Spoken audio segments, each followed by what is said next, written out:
வேளாண் திரு செல்மகனே என்று பொழுது நான் பெற்ற செல்வன்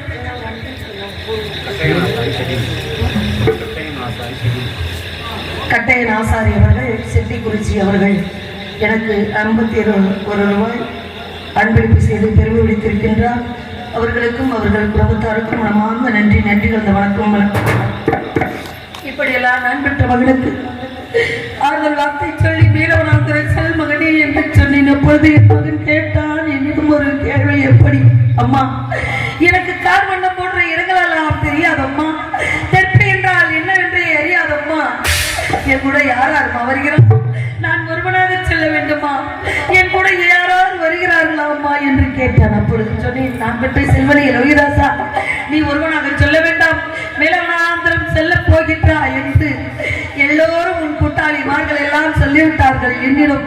ஆகையினால் உன் கூட்டாளிமார்கள் ராமவரா, சேசுவரா, கோவிந்தவரா, கூட்டாளிவரா அவர்கள் கருகளை பிடித்துக் கொண்டு போய் வா மகனே என்று எழுப்பினார். நான் பெற்ற மகன் என் கண்ணீரோடு என்னை காட்டுக்கு அனுப்புகிறீர்களே பட்டினியோடு என்று நான் பெற்ற மகன் என்னை பார்த்து பார்த்து அழுது கொண்டே சென்றார். மன்னவராகப்பட்டவர் பெற்ற பிள்ளையை காட்டுக்கு அனுப்பினாயா என்று அவருக்கு தெரிந்தால் எவ்வளவு வேதனைப்படுவார். சுவாமி, உங்களை நினைத்துக் கொண்டு நாங்கள் இருக்கிறோம், இந்த கட்டளையை செய்வத கடமை அல்லவா என்று மகனிடம் சொல்லி சென்றேன். சுவாமி, பசியோடு சென்றார் நம் மகன். நீங்கள் எங்கு இருக்கின்றீர்கள், எப்படி இருக்கின்றீர்கள், என்ன செய்து கொண்டிருக்கின்றீர்கள் ஒன்றுமே புரியவில்லை சுவாமி.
நான் பெற்ற மகன் பசியோடு செத்தாடி எப்ப யாவற்றையும் சேகரித்தானா என்னை தூக்க முடியாமல் தவிக்கின்றானா என்னை பசி மயக்கத்தால் எங்காவது மயங்கி வந்து விட்டானா ஒன்றுமே புரியவில்லை நான் என்ன செய்வேன் என்ன பண்ற தானே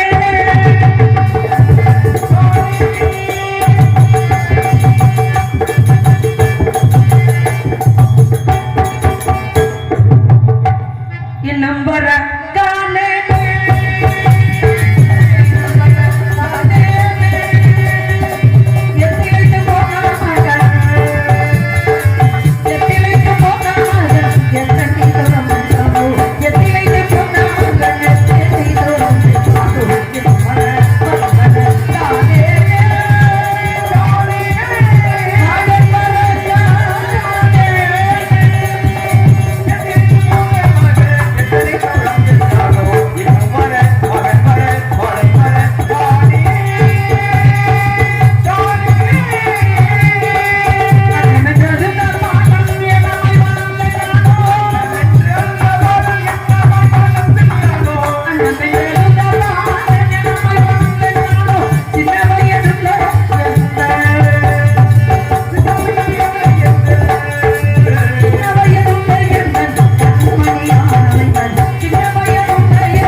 என் மகனை நான் பெற்ற என் கண்மணியை கட்டி அழைத்து முத்தம் கொடுக்க போகின்றேன் மகனே